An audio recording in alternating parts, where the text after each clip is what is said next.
Je vous emmène aujourd'hui dans les coulisses de la création d'une exposition immersive.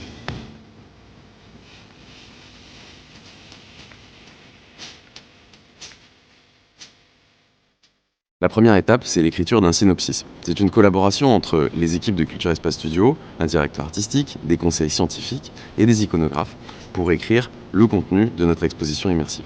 Cette exposition, elle va durer une quarantaine de minutes avec 10 à 12 chapitres et elle va nous présenter l'œuvre de l'artiste ou d'un mouvement artistique, mais de façon immersive. Cette exposition, elle doit s'adresser aux néophytes comme aux spécialistes, aux petits comme aux grands.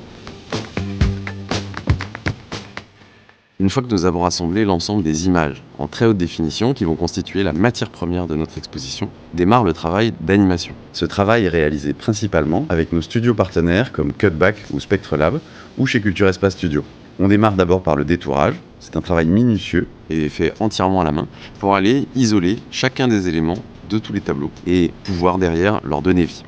Les animations sur ces tableaux doivent d'une part rendre hommage au travail de l'artiste, mais aussi donner l'impression au spectateur que nous allons reconstruire le tableau devant lui, voire même le faire rentrer à l'intérieur de la toile.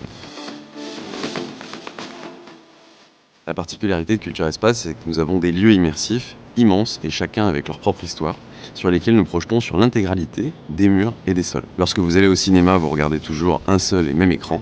Quand vous arrivez chez nous, il faut imaginer qu'il y a 30 à 50 écrans différents qui projettent de manière synchronisée une exposition et c'est ça qui va permettre l'immersion dans l'œuvre de l'artiste. La mise en scène et le placement des œuvres sont ainsi réalisés sur mesure par nos équipes dans chacun des sites.